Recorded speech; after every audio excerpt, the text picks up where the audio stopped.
Okay, welcome to Unit 2, which is working with workbooks. So now we know how to create a workbook, we're now going to be working with one. So the first thing we're going to be talking about is how to open an existing workbook. So I'm going to ask you to open up Excel, close out the existing workbook that you have open. Now I want to open up the document that I had saved previously. So I'm going to go File, Open,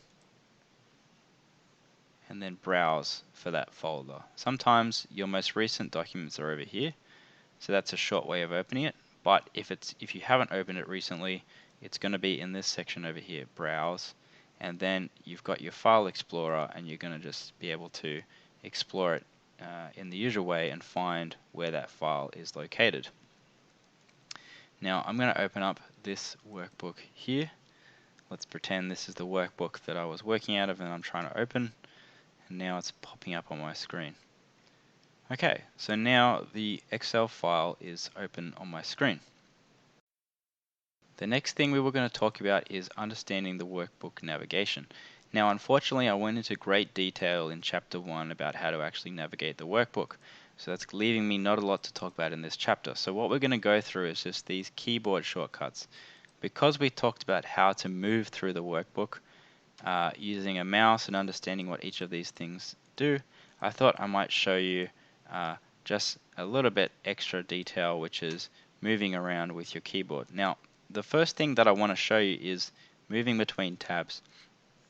Now, creating a new tab down here is how you can differentiate between different items that you want to show. For example, in this Excel model, we want to separate our inputs, our calculations, and our outputs, which is our income statement, balance sheet, and cash flow.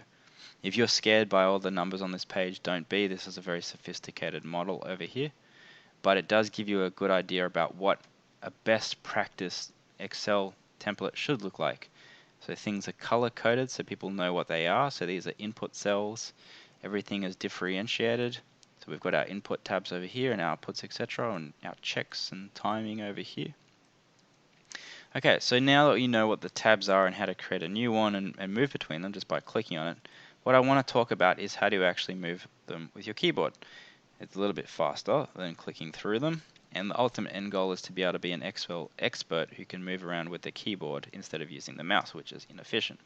So to move between tabs, you need to press the Control button on your keyboard, and then the page up and page down buttons, like this, and you can go move through the tabs very quickly. The next keyboard shortcut I want to walk you through is moving around the page quickly. So it's a lot faster to move your keyboard like this than it is to move your mouse. Now if I want to go down to the next selection, what I'm going to do is press Control and then my arrow key. So in this case down, and it's going to move to the last one. So there's a quick way of doing this. If I've got one number at the top and another number down here, I can quickly flick between them up and down like so. So it's a very good way of moving around the keyboard. Now what I'm going to do is I'm going to highlight this green because we've touched on it.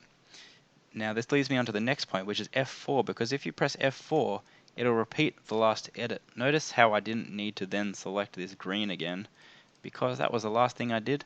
So all I had to do was press F4